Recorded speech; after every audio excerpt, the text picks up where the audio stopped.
start again. Our next speaker is Emmanuel Heidegger. Emmanuel Heidegger is also a good friend of mine and works for a television channel, a large television group called Trash TV.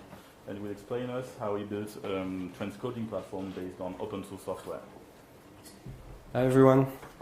So, as Christophe just said, I work for Trash TV. So it's a group of channels. As you may see here, we have like various TV channels about music, like different kinds of music really specified for the different regions in Africa. But we have two sports channels. We have now a radio offer, and all this is based in Paris. It is a total of 24 streams now. And so this presentation is an emphasis on the transcoding really light platform we did. So basically it's just a combination of like tools you probably know, of course, FFmpeg, etc. But I really want to put the emphasis on the interface itself and why we really needed to focus on that. So it all started with that project named Trace Central, which was dedicated first for production teams. So it's all jQuery, like I use this bootstrap theme named United to do like all these little dynamic boxes, etc. and lights. The idea there was that like all was done on paper, like until like very recently, and like people will like just enter the stuff. There will be like some checkings on capital letters, etc. if they use a type, etc. just to normalize it with green light, red light, etc. And then we pushed that to the transcoding world. So basically, this is just a web server. This will call Python scripts to run a FFmpeg task. At the very first, the tasks were really simple one, just conversion HD to SD, etc. Then we had to modify the sum and bring it to 0 in our MXFs. And then like we had to do like audio mappings because all our different channels like will have like bilingual, French, English, or just English or Spanish, whatever. And like there was many combination of audio mapping. But the point is that even if my team, like the technical team, could do it by itself, like just using FFmpeg normally with the lines, most of the users now are almost everyone in a company. Like everyone, either is a graphic designer or the schedulers, whoever, like even people working in marketing and have no knowledge at all of video, needs to transcode by themselves video to make it more efficient. So that's why we started like to do stuff that will detect if there are like various sources of the same files, like what will be the highest resolution available, like full HD, HD ready, whatever. And then like people like told me like I just don't understand what is HD and I don't want to understand what is HD. So then I just went with old system with green light, red light. It's good quality, bad quality. It's really funny to say that, but this was a real need in our company because people who didn't want to get involved with techniques needed to transcode video by themselves, because if they had to ask to my service all the time, Emmanuel, we need to transcode this or that, it would take so much more time than if they do it by themselves. And then when we opened that Pandora box, of course everyone used it, and in a various way that were out of control. And then we had to combine it with a really simple. So at first it was a MongoDB database, but now we just switched to SQL. We just had to have a tracking of like how many video were transcoded, and as you could, sorry, the definition is really bad, but like as you can see, there were still thousands of video. Like many videos were, hundreds of video were like HD ready when I want basically to have all of them in full HD. So that was a way for me to track that people were still not understanding how to use the software, and I had to make it even more simple to reach my goal, which were like 100% full HD videos.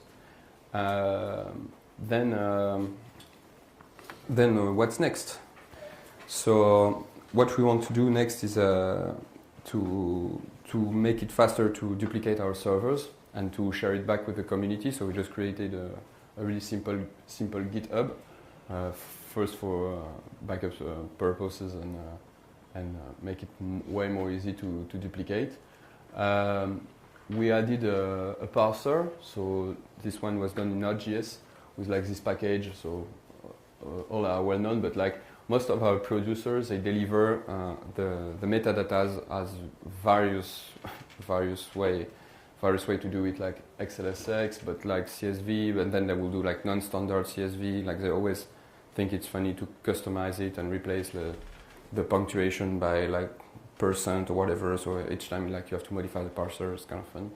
And so the idea was to integrate like all the metadata in a bundle and auto zip it and then move it from storage to one another.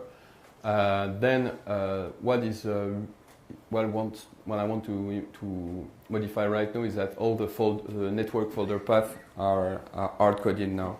And before sharing it, of course, we would like just to have a page and the people be able to enter the network folder that they will want to use, because this software is a way to redistribute the videos after transcoded to either ready to broadcast, so directly to the playout station, or sometimes for advisory reason we need to blur like whatever, like alcohol, cigarettes, bikes, whatever. We need to do a lot of blurring, and there are different services, production services at Trace, that will do only this task.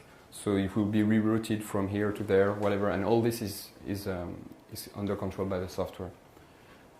So as soon as this will be done, I think we will be able to share it, because then it won't be just internal software dedicated for Trace, but it could be like really easy for people to have this web server all in place and use it. So of course, when we created that software, what I had in mind was this commercial software named Carbon Coder by Harmonic, and they have like their farm named WFS. So of course, it's far from this project, which is way more advanced than my transcoding platform, of course. But it is an open source, and I think it's way easier to modify these two units. So I think I went kind of fast because that was. So I don't know if you guys have any question, or if you want some more details on like our production workflows or whatever. We've got plenty of time for questions. Yes, I'm sorry. Take advantage of it. Yes. Because you said you create XDCAM, MXF files, Yes. FFF, Right. them correctly? No, they don't. Like so, yes. The question was like, do the producer provide like correct MXF directly? And the answer, of course, is no. We have 20 production centers in the world, and of course, I will, even though since 8 years I'm trying to say, please provide me MXF XDCAM, they can do it still. So I have always a variety of formats which are really badly done. The biggest problem I have is like they never respect the frame rate.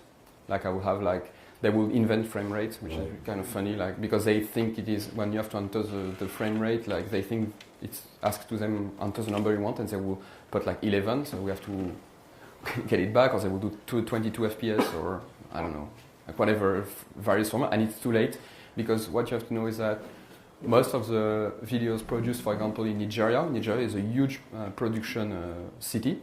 They have like you may have heard of Bollywood. They have Nollywood, like Nigeria, the core of production, and like the company produce the content, like they will have a 6 months lifetime, and then they close and people do another job.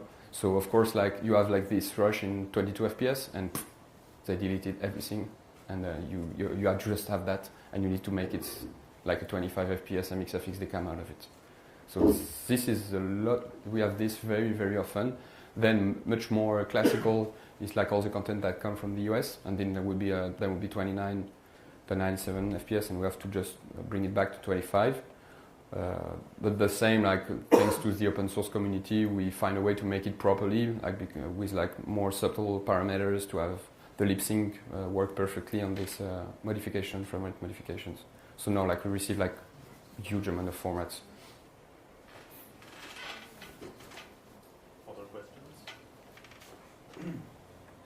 Is it like distributed transcoding? No, for the moment. The question was like, is the transcoding distributed, like multi-thread or whatever? No, we're just playing with the multi-thread parameters in FFmpeg, of course, to have all our cores used. But no, it is not like a farm right now. At the same time, what we try to do is we have a VMware cluster. And we created really small virtual machines for each transcoding unit. because if you split by all the different services, like there would be really small needs. There are a lot of needs on the global, if you look at global, but it's always like little needs, transcoding here and there, so we don't need to put like crazy performing servers for them. So in a way it's a distribution that works for Trace, but it's not distributed as you just asked. Yes, Kieran? A bit of an open-ended question, but Yep. have you looked at how to distribute jobs between, so you have some servers which are very powerful, some medium, some low power. How Yep. to distribute transcoding jobs between them when you need to do a lot? There's a big thing. As I said, the question was like, how do I distribute the transcoding if I have like big jobs to transcode or smaller ones? For the moment, it's just a lot of small ones. And for example, like when we have movies, which is brand new for us because Trace started to do SVOD just last year.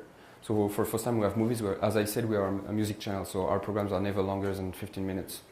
But then when you go on movies, like when we have to transcode a long movie, we will always ask, for example, to our partners in England, we do all the subtitling and voiceover to retranscode it because they are doing like the voiceover. So right now we didn't have that need.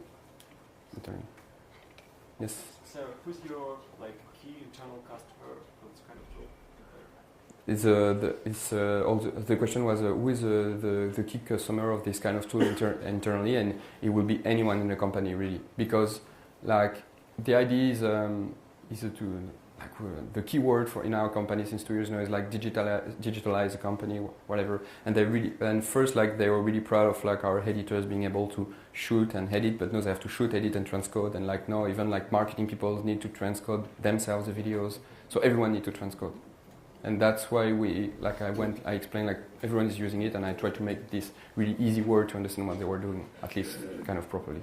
Yeah, but who's the most like The biggest user? yeah, like The biggest user will be equally the editors, of course, in the broadcast team, but all the how do you say that, like the community managers on the digital platforms, on the website, etc. Like they will need to take our broadcast content and do like some MP4 versions for their website. So it will be equally these two guys. Other questions? Yes. Can you name some big French customers? Oh, we do, you mean we don't? We use it just internally for the moment. Okay. We don't have customers. My goal is to share it now, open source, of course, but we don't look. It's just an internal software for the moment. Can you talk some about your competitors? Who are they? So the competitors of you want to know who are the competitors of Trace TV or the competitors of Trace TV? It will be complicated. Like if we talk about digital SVOD, it will be Netflix, even though we are way smaller than them. And on the broadcast, we are kind of singular as we are a French international company. We are like in 120 countries, over 30 satellites, and we are a small company still. We are 200 people. So I would say we don't have exactly the same kind of competitors. MTV is way bigger than us. Well, it would be the same business idea than MTV, but with like a tenth of their team. No.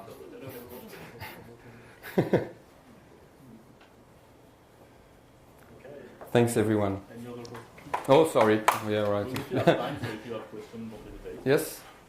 No? So thanks. If there are no other questions. Thank you, Emmanuel. Thanks, everyone. And we have a 15-minute break.